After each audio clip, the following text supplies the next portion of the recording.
Lord's cricket ടെസ്റ്റിൽ ജയം ലക്ഷ്യമിട്ട് ടീം ഇന്ത്യ ഇന്ന് ഇറങ്ങും. 4 വിക്കറ്റിന് 58 റൺസ് എന്ന നിലയിൽ അവസാന ദിനം ബാറ്റിംഗ് പുനരാരംഭിക്കുന്ന ഇന്ത്യക്ക് ഇനി 135 റൺസ് കൂടി വേണം വിജയിക്കാൻ. അനിൽ വാസുദേവ് സ്പോർട്സ് ഡെസ്കിൽ നിന്ന് കൂടുതൽ വിവരങ്ങളുമായി നമുക്കൊപ്പം ചേരുന്നു. ഗുഡ് മോർണിംഗ് അനിൽ വാസുദേവ്, കൂടുതൽ വിശദാംശങ്ങൾ. Good morning S K. Lord's cricket test അതിൻ്റെ അവസാന ദിനത്തിൽ അങ്ങനെ ഒരു ആവേശ കുട്ടിക്കലാശം തന്നെയാണ് ഉണ്ടാവാൻ പോകുന്നത്.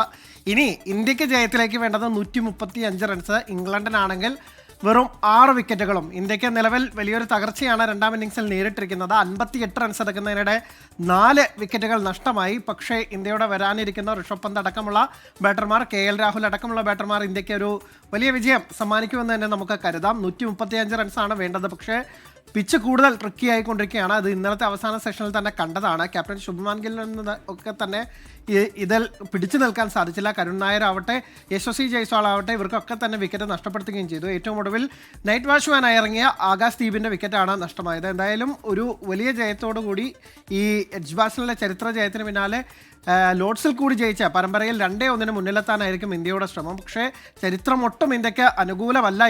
ഇന്ത്യക്ക് ഇതുവരെ കളിച്ച ഇവിടെ ആകെ 3 മത്സരങ്ങൾ മാത്രമാണ് ജയിക്കാനായത്.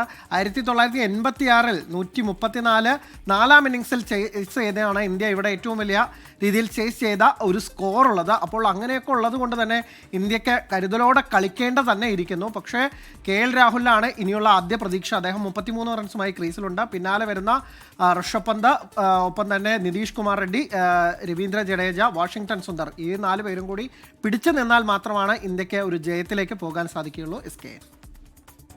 Okay, thank you.